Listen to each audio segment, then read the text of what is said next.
मैं हूं Zainul Abidin the ideal academy के चैनल से। तो पहले की तरह आज फिर हम आपके पास एक बहुत ही इंफॉर्मेटिव वीडियो के साथ हाज़िर हुए हैं।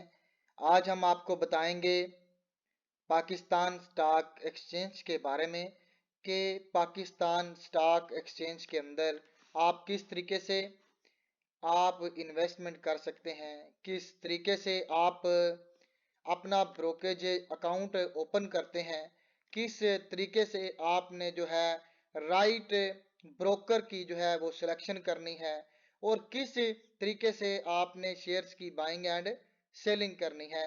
और सबसे इम्पोर्टेंट जो हम आपको इस बताएंगे इसके अंदर है वो ये है कि जो पाकिस्तान स्टॉक एक्सचेंज में 4 से 5 फैक्टर बड़े ही इम्पोर्टेंट हैं।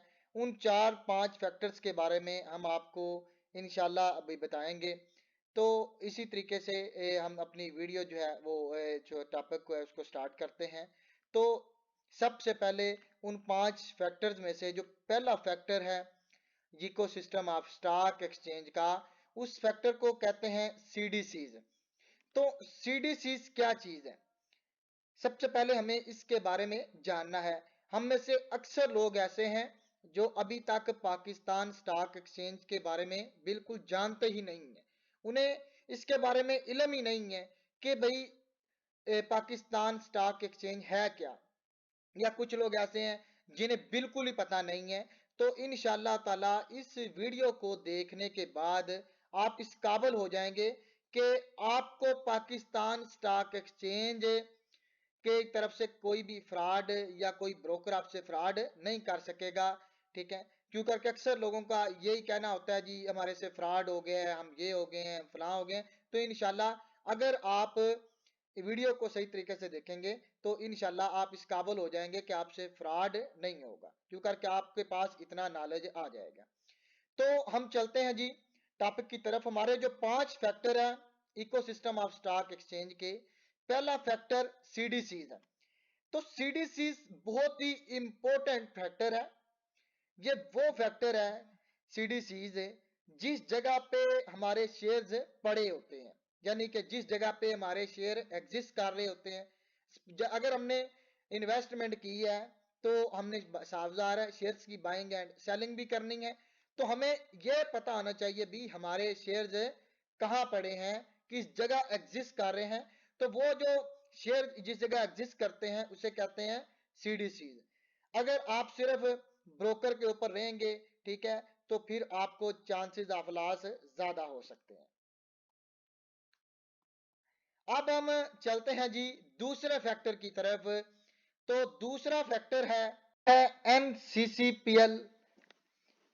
एनसीसीपीएल वो कंपनी है जो पाकिस्तान स्टॉक एक्सचेंज के अंदर बहुत ही इंपॉर्टेंट रोल प्ले करती है। कैसे रोल प्ले करती है ये अभी हम जानते हैं। एनसीसीपीएल कंपनी इस तरह है कि हम जस्ट सपोज करते हैं कि मैं एक सेलर हूं, मैं अपने शेयर जो है वो बेचना चाहता हूं। शेयर्स किसके, पब्लिक लिस्टेड कंपनी के शेयर मैं बेचना चाहता हूं और आप उन शेयर्स को खरीदना चाहते हैं। तो मेरे सीडीसीज अकाउंट से, यानी मैं बायर हूं ना, तो मेरा जो सीडीसीज अकाउंट है वहां से आप सेलर के सीडीसीज अकाउंट तक मुंतकिल होने का अमल शेयर्स का एनसीसीपीएल कंपनी करती है। दोबारा मैं आपको बताता हूं कि एनसीसीपीएल कंपनी कैसे अपना रोल प्ले करती है। कि जब कोई बंदा अपने शेयर्स बेचना चाहता है और एक दूसरा बंदा खरीदना चाहता है, तो जो बेचना चाहता है उसके सीडीसीज अकाउंट से खरीदने वाले के सीडीसीज अकाउंट तक जो ट्रांजैक्शन है मुंतकिल होती है वहां तक, उसको मुंतकिल होने के अमल को कौन सर अंजाम देता है या कौन पाया तकमील तक पहुंचाता है, एनसीसीपीएल कंपनी। इसका दूसरा जो रोल है एनसीसीपीएल कंपनी का वो है कैपिटल गेन के ऊपर जो टैक्स डिडक्ट होता है या टैक्स काटा जाता है, उस टैक्स को कौन काटता है, एनसीसीपीएल कंपनी। और ये काट के गवर्नमेंट ट्रेजर्स में जमा करवाती है। ये इसका दूसरा इंपॉर्टेंट रोल है। तो आप देखें सबसे पहले कैपिटल गेन क्या चीज होती है। कैपिटल गेन होता है कि अगर मैंने जस्ट सपोज करते हैं किसी भी पब्लिक लिस्टेड कंपनी है, उसका एक शेयर खरीदा है जिसकी मालियत है 50 रुपए। अगर आज उसकी मालियत 50 है तो आफ्टर 5-10 ईयर के लिए, यानी लॉन्ग टर्म के लिए मैं उसे अपने पास रखता हूं, तो आफ्टर 5-10 ईयर्स उसकी मालियत हो जाती है 200। यानी कि मैंने अपनी इन्वेस्ट का 4 गुना कर लिया। तो जो 4 गुना किया है उसके ऊपर हमें कैपिटल गेन हुआ है। उस कैपिटल गेन के ऊपर हमें टैक्स पे करना है। तो जो टैक्स लगेगा उस टैक्स को कौन काटेगा? एनसीसीपीएल कंपनी। और वो टैक्स किस जगह जाएगा? गवर्नमेंट ट्रेजरी, यानी कि गवर्नमेंट के खजाने में जाएगा। इस तरीके से हम चलते हैं अब तीसरा फैक्टर जो कि बहुत ही इंपॉर्टेंट है, और वो है TRE, trading right entitlement certificate holder, जिसको हम दूसरी जुबान में कहते हैं ब्रोकर।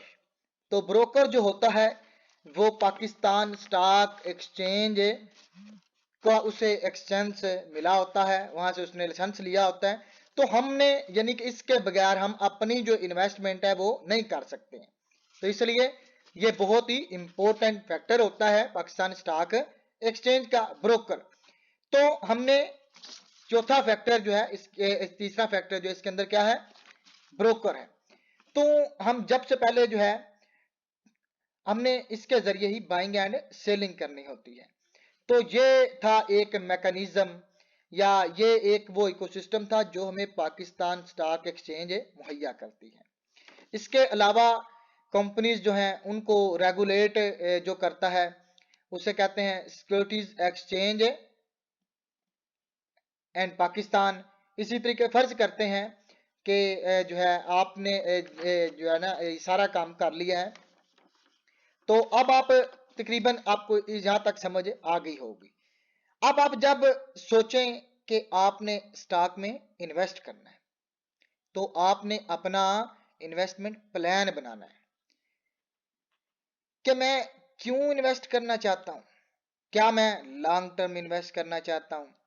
लॉन्ग टर्म इन्वेस्ट का एक ही ऑब्जेक्टिव हो सकता है। एक ऑब्जेक्टिव है कि आप स्टॉक से जो डिविडेंड कमाते हैं वो आपकी पैसिव इनकम होती है। इसी तरीके से दूसरा आपका ऑब्जेक्टिव यह भी हो सकता है कि आप कैपिटल गेन हासिल करना चाहते हैं कि मैं जितना अरसा ज्यादा यानी इस सिक्योरिटी में जो इन्वेस्टमेंट करूं रखूंगा तो उतना ज्यादा मुझे कैपिटल गेन हासिल हो सकता है। इसके अलावा आपका जो है जो दूसरा ऑब्जेक्टिव ये भी ये हो सकता है, मीडियम भी हो सकता है। मीडियम यानी कि आपका जो है ये लॉन्ग टर्म, जैसे आपका 5 से 10 ईयर्स हो सकता है, तो आपका मीडियम ऑब्जेक्टिव आप कह सकते हैं 2 से 5 ईयर तक हो सकता है। इसी तरीके से तीसरा ऑब्जेक्टिव आपका क्या है? तीसरा ऑब्जेक्टिव आपका हो सकता है कि आप जो इन्वेस्टमेंट करना चाह रहे हैं वो शॉर्ट टर्म के लिए है। शॉर्ट टर्म से मुराद ये है, कुछ लोग चाहते हैं कि वो रोजाना की बुनियाद पे बाइंग एंड सेलिंग करें, तो उसे कहते हैं शॉर्ट टर्म ऑब्जेक्टिव। तो शॉर्ट टर्म ऑब्जेक्टिव जो है किसे कहते हैं? जिसमें आप रोजाना कहते हैं कि मैं बाइंग एंड सेलिंग करूं। ठीक है, तो इसी तरह जब आप इन्वेस्ट करने जा रहे हैं तो आप ये बात ज़हन नशीन कर लें कि आप कितने अरसे के लिए जा रहे हैं, आपका प्लान क्या है। एक बात आपने नहायत ही जो इंपॉर्टेंट है वो याद रखनी है कि जब आप इन्वेस्टमेंट करने लगें तो आप याद रखें कि आपके पास जो आप इन्वेस्टमेंट कर रहे हैं वो पैसा जो है आपके पास एक्स्ट्रा होना चाहिए। यानी कि आपको कम से कम 1 ईयर तक उसकी जरूरत नहीं है। और क्यों करके जो है नुकसान भी हो सकता है। ठीक है, इसलिए आपको जो है कम से कम 1 साल तक जो वो पैसा एक्स्ट्रा होना चाहिए। इसी तरीके से जब हमने इन्वेस्टमेंट कर ली, हमारा ब्रोकरेज अकाउंट बन गया, तो फिर आती है नेक्स्ट बारी, हमने अब शेयर्स खरीदने हैं। जो हमारी इन्वेस्टमेंट है उसके अकॉर्डिंग हमने शेयर्स खरीदने होते हैं। तो शेयर्स हम कैसे खरीदें? तो शेयर्स खरीदने के लिए हम एक पोर्टफोलियो बनाते हैं। आपने जस्ट सपोज करें भी आपके पास 1 लाख रुपए है, आपने 1 लाख रुपए का पोर्टफोलियो कैसे बनाना है। अगर आप देखें भी एक चीज है, उसके शेयर्स कंपनी है, उसके शेयर्स जो मालियत है बहुत हाई जा रही है, तो आपने किसी के पीछे लग के सारे का सारा पैसा उसके अंदर ही नहीं लगा देना है, बल्कि आपने नहायत ही ठंडे दिमाग से काम लेना है। और आपने क्या करना है, आपने 1 लाख रुपया जो है उसका पोर्टफोलियो बनाना है, यानी कि पाकिस्तान स्टॉक एक्सचेंज के अंदर आउट तकरीबन 35 सेक्टर्स हैं जिनके अंदर आप इन्वेस्टमेंट कर सकते हैं। 550 से ज्यादा कंपनीज हैं जिनके अंदर आप इन्वेस्टमेंट कर सकते हैं, इनके शेयर्स खरीद सकते हैं। आपने करना यह है कि आपने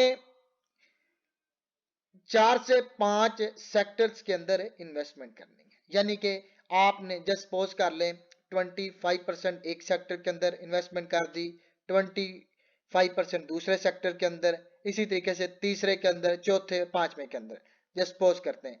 आपने अगर आपके पास ₹1,00,000 है तो आपने वो सारा इन्वेस्ट नहीं कर देना है, आपने उसके 3 हिस्से इन्वेस्ट करें, एक हिस्सा आपने अपने अकाउंट में रखना है।